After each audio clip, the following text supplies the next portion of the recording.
阿摩司書第一章。以下是提哥亞一個大戶牧人阿摩司的話，就是當猶大王烏西雅的日子，以色列王約阿斯的兒子耶羅波安的日子，大地震以前2年，阿摩司見了異象，論到以色列所說的。他說：永恆主從錫安吼叫，從耶路撒冷發出聲音，牧人的草場就悲哀，迦密的山頂就枯乾。永恆主這麼說：大馬色3番4次地悖逆，我必不收回成命，要懲罰他，因為他用打糧食的鐵器打過基列。我必降火於哈薛家，燒毀便哈達的宮堡。我必折斷大馬色的門閂，剪除亞民平原的居民和白伊甸執有權柄之杖的人。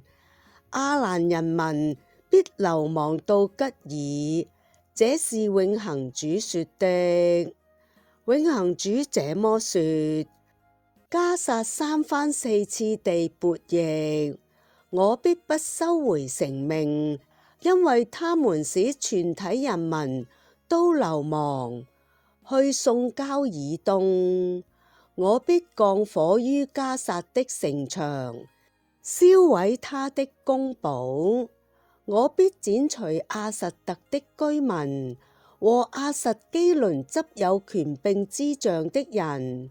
我必將手轉過去，攻擊以革倫，非利士人餘剩之民必都滅亡。這是主永恆主說的。永恆主這麼說：推羅3番4次地悖逆，我必不收回成命，要懲罰他，因為他們使全體人民都流亡去送交以東，並不懷念弟兄情之盟約。我必降火於推羅的城牆，毀滅他的宮堡。永恆主這麼說：以東3番4次地悖逆，我必不收回成命，要懲罰他，因為他拿刀追趕他的兄弟，毀盡了憐憫之心。他的憤怒永遠撕裂着人，他的暴怒他長久懷着。我必降火於提曼，燒毀波斯拉的宮堡。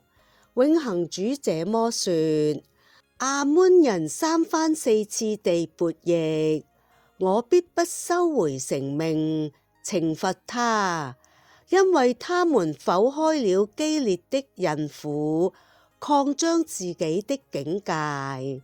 我必在爭戰的日子用吶喊，在旋風之日用風暴點火在拉巴的城牆，燒毀他的宮堡。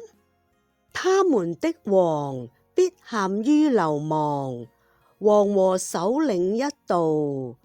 這是永恆主說的。註腳1第5節。阿民，或改點母音作安。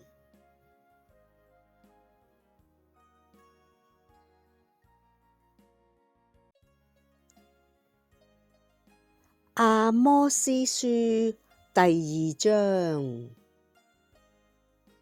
永恆主這麼說：摩押3番4次地悖逆，我必不收回成命，要懲罰他，因為他將以東王的骸骨焚燒成灰。我必降火於摩押，燒毀加略的宮堡。摩押必在鬨嚷中死去，在吶喊中，在號角聲中陣亡。我必剪除摩押中的執政者，將他所有的首領一齊殺戮。這是永恆主說的。永恆主這麼說：猶大三番四次地悖逆，我必不收回成命，要懲罰他，因為他們棄絕了永恆主的指教，不遵守他的律例。他們的偶像虛謊，就是他們列祖所隨從的，使他們走迷了路了。我必降火於猶大，燒毀耶路撒冷的宮堡。永恆主這麼說：以色列三番四次地悖逆，我必不收回成命，要懲罰他，因為他們為了銀子而出賣義人，為了一雙鞋而出賣窮人。他們把貧寒人的頭踐踏在地面的塵土中，將卑微人的生路撥在一邊。人和他父親進去找同一個女子，以褻瀆我的聖名。他們在各祭壇旁鋪開了人所當的衣服去躺臥着，又在他們的神廟中喝受罰款之人的酒。然而，卻是我從以色列人面前剿滅了阿摩利人的。阿摩利人雖如香柏樹那麼高大，雖如橡樹那麼強健，卻是我去上滅了他的果子，下絕了他的根的。也是我將你們從埃及地領上來的。我領了你們在曠野40年，使你們得了阿摩利人之地為業。我也從你們子弟中興起了神賢人，從你們青年人之中興起了離族人。以色列人啊，不是這樣麼？永恆主發神諭說：但是你們卻叫離族人喝酒，又囑咐神賢人說不可傳講神言。看吧，在你們住的地方，我必壓你們，如同裝滿禾捆的車壓物一樣。輕快者逃走的路都斷絕，大有力的不能運用其力，剛勇的不能搭救自己，操縱弓箭的不能站立着，腿輕快的不能逃脫，騎馬的也不能搭救自己。勇士中最有膽有力的，當那日也必赤身逃跑。永恆主發神諭說。註腳1第13節押，意難確定。2第15節逃脫，傳統作搭救。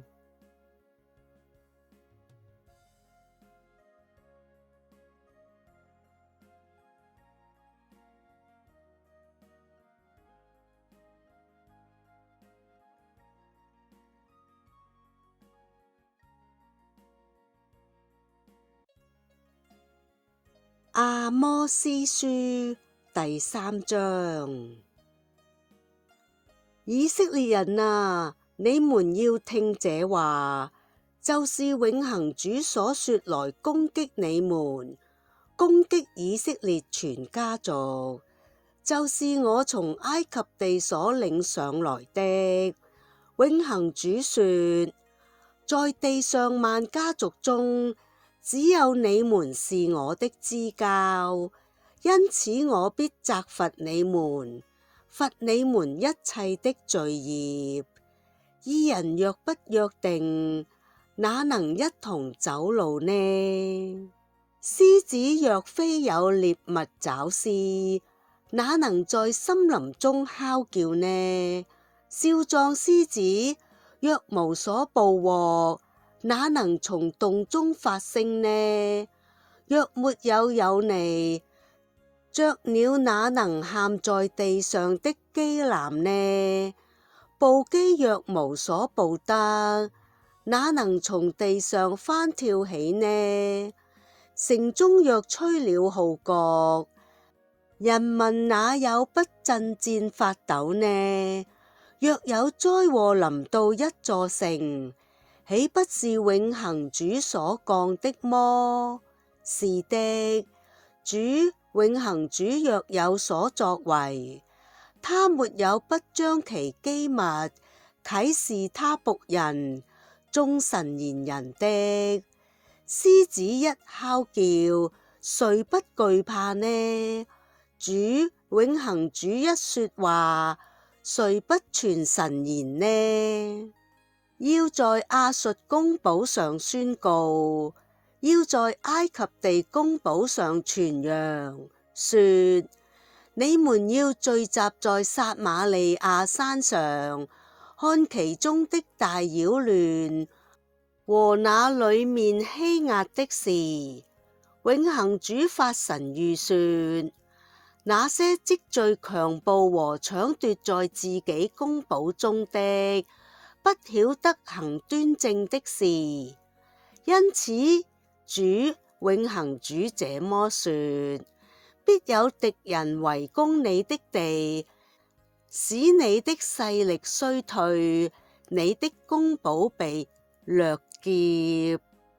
永恆主這麼說：牧人怎樣從獅子口中搶救出2條羊腿，或斷片耳朵，那住撒瑪利亞的以色列人半躺在床角上，或床榻獸毯上的，其蒙搶救也必怎樣。主永恆主萬軍之上帝發神諭說：要聽哦，要警告雅各家說：我責罰以色列悖逆那日子，我也必責罰伯特利的祭壇，其壇角必被砍下，墜落於地。我必擊毀過東的房屋和過夏的房屋，象牙的房屋必毀壞，高大的房屋必歸於無有。永恆主發神諭說。註腳1第3節，約定或譯同心。2第9節，亞述傳統作亞實突。3第12節，獸毯與大馬色地名同一字。4第15節，高大的或譯許多。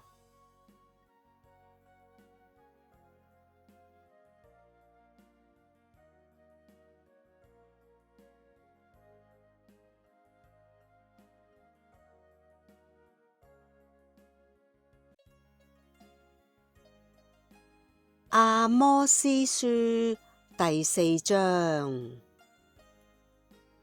在撒瑪利亞山的巴珊母牛啊，你們要聽這話。你們欺壓貧寒，壓碎窮苦，對你們的丈夫說：拿來，我們吃喝吧。主永恆主指着自己的聖德來起誓說：看吧，日子快要臨到你們，人必用鈎子將你們勾去，用魚鈎將你們魚留下的勾掉。你們必在破口處出去，各人直往前行，被投入哈門。永恆主法神諭說：到伯特利去行悖逆吧，到吉甲去增加反叛吧。早晨獻上你們的祭物，每3日奉上你們的1/10吧。儘管分上有酵餅作感謝祭哦，把自願獻的祭宣告而公佈吧。因為以色列人啊，你們所愛行的就只是如此。主永恆主法神諭說：然而是我使你們在各城牙齒乾淨，無物可咀嚼，使你們在各處糧食缺乏，你們仍不回來歸我。永恆主法神諭說：也是我在收割前還有3個月，使雨停止，不降在你們那裏。我降雨在一個城，不降雨在另一個城。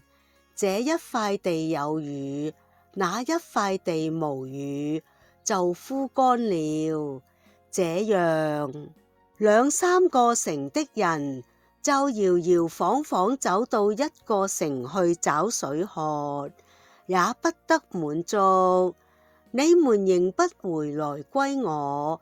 永恆主法神諭說：我用旱風霉爛擊打你們，使你們的菜園和葡萄園荒廢，你們的無花果樹和橄欖樹都給剪蟲吃了。你們仍不回來歸我。永恆主法神諭說：我打發瘟疫在你們中間，像埃及的樣子。我用刀殺戮你們的青年人，同時叫你們的馬匹被劫掠。我使你們兵營中屍首的臭氣撲鼻，你們仍不回來歸我。永恆主法神諭說：我傾覆你們中間的城，如同我傾覆了所多瑪蛾摩拉一樣。你們像一根柴，從焚燒中搶救出來，你們仍不回來歸我。永恆主法神諭說：因此以色列啊，我必這樣辦你；雅各啊，我既要這樣辦你，那麼以色列啊，你就要準備好來迎見你的上帝。因為你看，那塑造了山，創造了風，將心意如何指示人，使晨光變為幽暗，腳踏地之山丘的，萬軍之上帝耶和華是他的名。註腳1第9節，使荒廢一詞傳統作許多。2第10節，同時希伯來文作連同。3第11節，我希伯來文作上帝。4第13節，接讀第5章8、9兩節。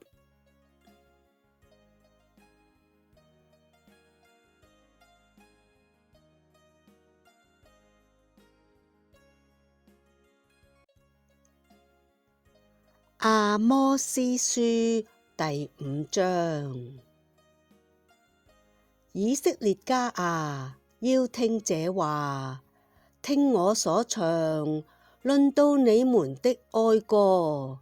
以色列子民已經跌倒，不得再起了，被丟棄在地上，無人扶起。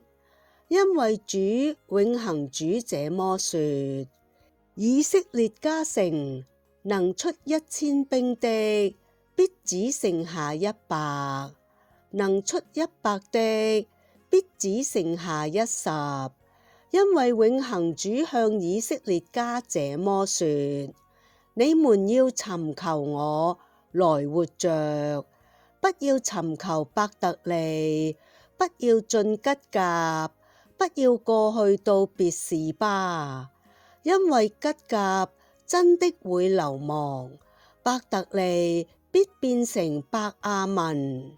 要尋求永恆主來活着，免得他像火沖襲着約瑟家，燒毀了伯特利，而沒有能撲滅的。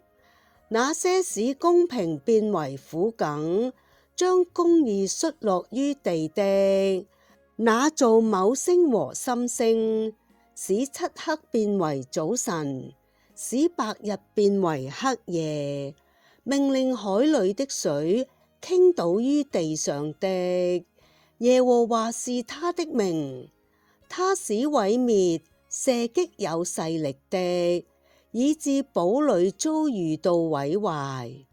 他們恨那在城門口責備人的，厭惡那說正直話的人。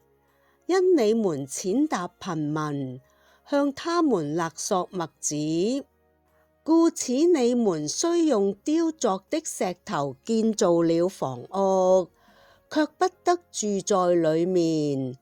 你們雖栽種了可喜愛的葡萄園，卻不得喝其酒，因為我知道你們的過犯多麼多，你們的罪多麼大。你們這些苦待義人，收受贖金，在城門口屈枉窮人的。因此通達人在這種時世就靜默不言，因為這時世險惡。要尋求良善，別尋求壞事，好得活着。這樣，永恆主萬軍之上帝就照你們所說的，與你們同在。要恨惡壞事，要喜愛良善，在城門口確立着公義。或者永恆主萬軍之上帝會向約瑟的餘民施恩。主永恆主萬軍之上帝這麼說：在各廣場上必都有號啕聲，在各街市上必有人說：有禍了，有禍了！他們必叫耕地的人來哀哭，叫專唱哀歌的來舉哀。在各葡萄園裏必都有號啕聲，因為我要從你中間經過。永恆主說：那渴望着永恆主之日子的有禍啊！你們為什麼要永恆主的日子呢？那日子究竟是黑暗，不是亮光啊！就像人躲避了獅子，卻遇見了熊；進了屋子，手靠着牆，卻給蛇咬了。永恆主的日子不是黑暗，沒有亮光麼？不是幽暗，毫無光輝麼？我恨惡，我鄙視你們的節期，我不聞你們聖節會中的氣味。你們雖向我獻上燔祭，我也不喜歡；你們的素祭，我不悅納；你們肥畜的平安祭，我不看。讓你們詩歌之嘈傲遠離我吧，你們琵琶的調子我不聽。但願公平如洪水滾滾，公義如江河長流。以色列家啊，你們在曠野40年，何嘗將祭物和公物獻給我呢？你們抬着你們的王索古特，你們的星神黑鉛，你們的神像就是你們為自己所造的，故此我必使你們流亡到大馬色以外。這是耶和華，其名為萬軍之上帝說的。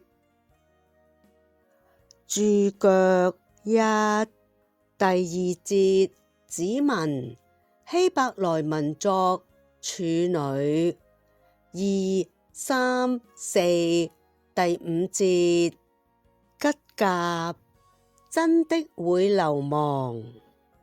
流亡讀音與吉甲讀音相似。伯特利，即上帝之殿的意思。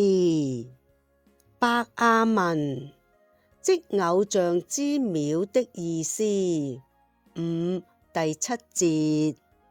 接讀第10節。6、7、8。8、9兩節，接於第4章之末。昴星，或譯七曜星、參星，或譯獵戶星。9、第26節。你們的王索古特，你們的星神刻鉛。經文甚殘缺，意難確定。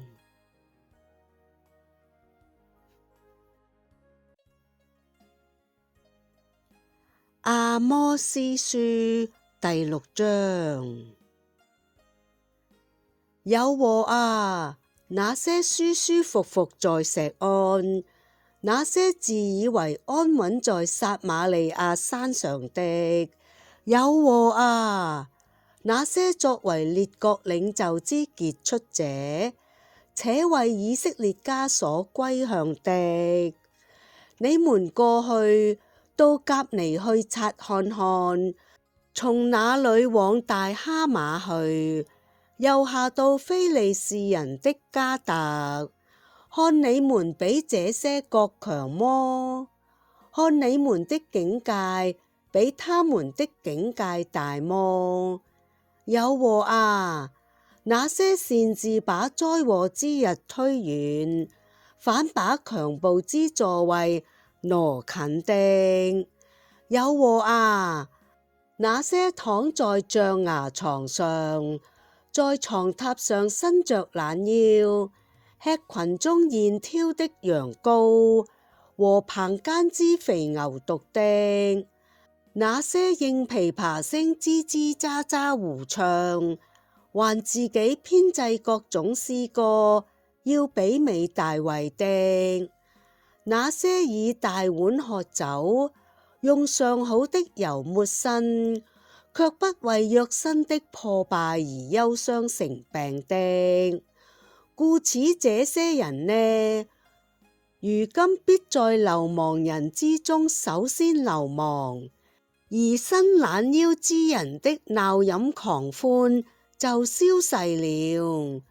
主永恆主指着他自己來起誓，永恆主萬軍之上帝發神諭說：我厭惡雅各所自豪的建築，我恨他的宮堡，我必將城和其中所有的都交付敵人。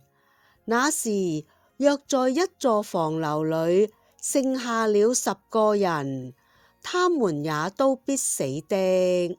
死人的親屬，就是為他燒香料的人，把他扶起來，將遺骸搬出房屋外頭時，要問進內室的人說：你那裏還有人沒有？若說沒有，他就說：別作聲啦，連耶和華永恆主的名也不可提，因為你看，永恆主一發命令，大房屋就被擊毀，成了碎片；小房屋則被打壞，到4分5裂。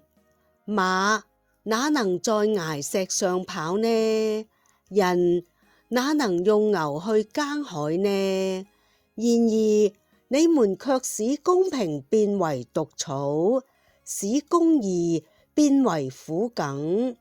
你們這些喜歡虛無事的，這些說，我們豈不是憑着自己力量而為自己取得勢力麼？真的，你看吧，以色列家啊，我必激起一個國來攻擊你們。永恆主萬軍之上帝發神諭說，他們必壓迫你們，從哈馬口直到阿拉巴溪谷。註腳一第5節，各種傳統作器具。2第12節，用牛去耕海，傳統作用幾隻牛去耕種。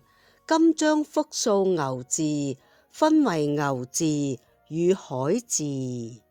3、4第13節，虛無事或音譯作羅底巴。勢力或音譯作迦寧，參考創世記14章第5節。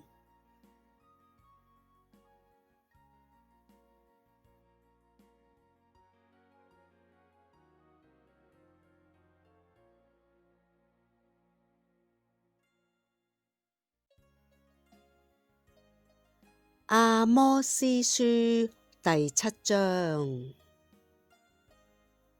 主永恆主這樣使我看見，看啊，在替王艾割了之後，就有了再生植物。看啊，在再生植物剛長起來之初，永恆主正在使蝗蟲成形呢。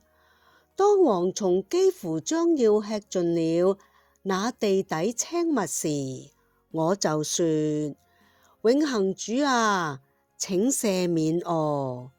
雅各怎能站立得住呢？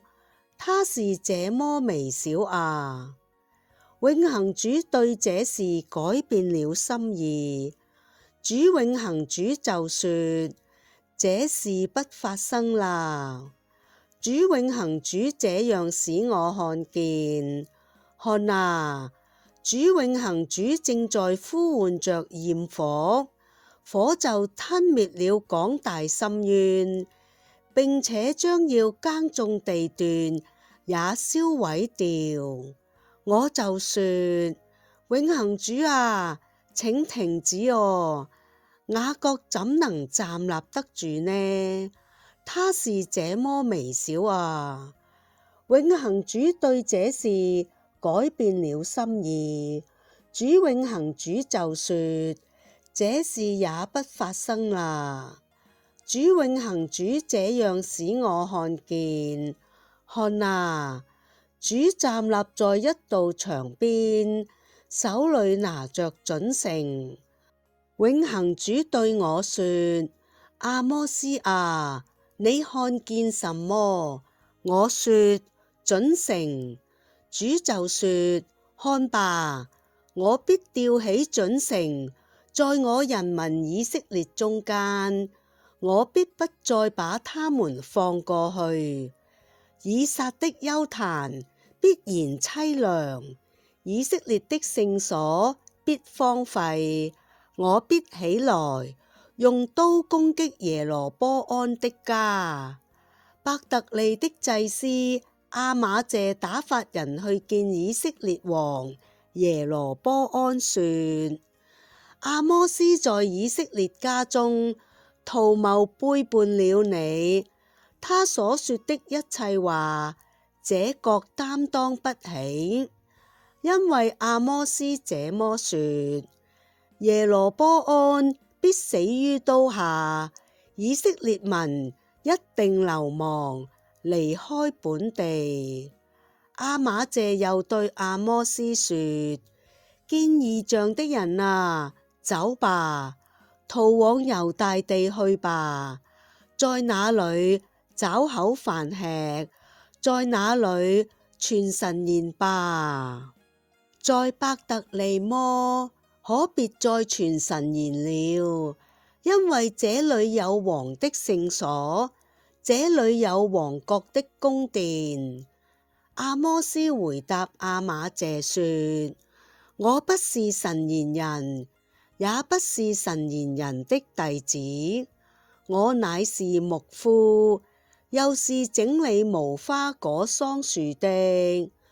永恆主選取了我，使我不趕羊。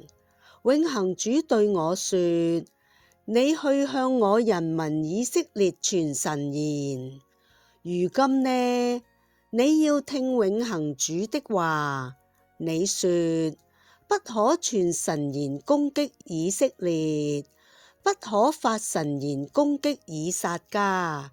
故此，永恆主這麼說：你的妻子必在城中做妓女，你的兒女必倒斃於刀下，你的土地必被測量繩所瓜分，你自己呢，必在不潔淨之地死掉。以色列民一定流亡，離開本地。註腳一第四節，驗火，傳統作以火而審判。二第七節，在一道牆邊，傳統作在準繩的牆邊。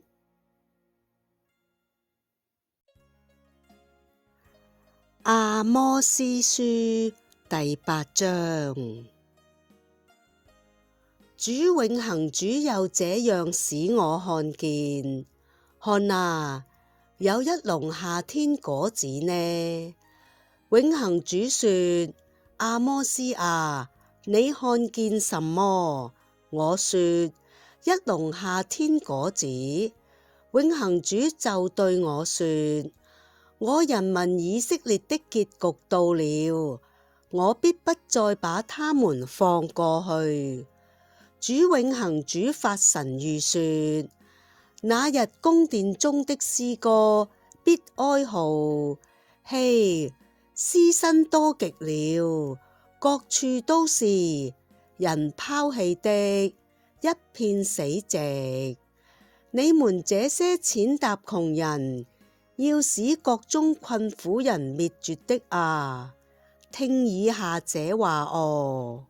你們說，初一日幾時過去，我們好買糧食；安息日幾時過去，我們好擺開麥子，賣出用小升斗，收銀用大凳子，用詭詐的天平來騙人，好用銀子收買貧寒人，用一雙鞋換得窮苦人，將棄置為垃圾的麥子賣給人。永恆主指着雅各的狂傲來起誓，說：他們所作的一切事，我都永久不會忘記。地哪能不因這事而震動，而上頭的居民不悲哀呢？地哪能不全然漲起，像尼羅河，而湧上又退落，如埃及河呢？主永恆主發神諭說：當那日，我必使日中午就落，使地在大白日天竟黑暗。我必使你們的節期變為悲哀，使你們的歌曲都變為哀歌，使人人的腰都束上麻布，人人頭上都光禿。我必使這場哀傷如喪獨生子的悲哀，期末了，終如一天苦苦的日子。主永恆主發神諭說：看吧，日子必到，我必打發饑荒到地上，可不是想吃食物的饑荒，也不是想喝水的口渴，乃是想聽永恆主之話的饑荒。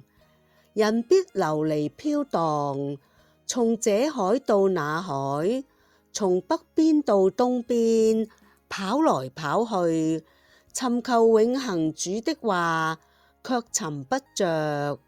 當那日，美麗處女和青年男子都必因口渴而暈過去。那些指着撒瑪利亞的亞示瑪女神來起誓的說：但啊，我們指着你的神來起誓，或說我們指着別是巴的護衛神的道來起誓，這種人都必仆倒，不能再起立。註腳一，第二節結局，與夏天果子讀音相似。二，第八節將尼羅河，傳統作象綱，參考9章5節。三，第14節亞示瑪，傳統作有罪。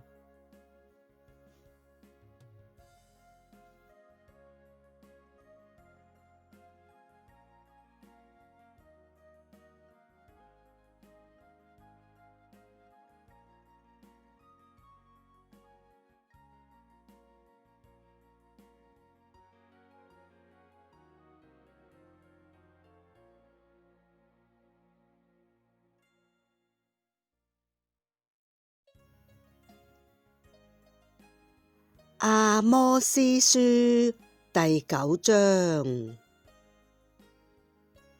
我看見主站立在祭壇旁，他說：你要擊打柱頂，使門檻震動，要把其頭頂都砍掉，其餘留的我必用刀殺掉，沒有能逃掉的，沒有一個能逃脫的。即使他們滑到了陰間，就是從那裏，我的手也必把他們捉出來。即使他們爬上天去，就是從那裏，我也必將他們拿下來。即使他們藏在迦密山頂，就是從那裏，我也必搜尋去捉出來。即使他們隱藏在海底，離開我眼前，就是從那裏，我也必吩咐蛇去咬他們。即使他們被仇敵擄去，流亡外國，就是從那裏，我也必吩咐刀劍去殺戮他們。我的眼必瞪着他們，是要降禍，不是降福。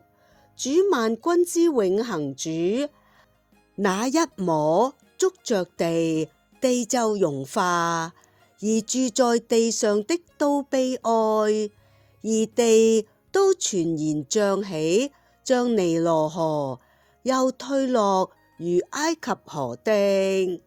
那在天上建造了樓閣，在地上奠定了穹蒼，呼喚海水給傾倒在地上的。耶和華是他的名。永恆主發神諭說：以色列人啊，你們在我看不是像古實人麼？豈不是我領以色列人從埃及地上來，領非利士人從加斐托，領亞蘭人從吉爾上來麼？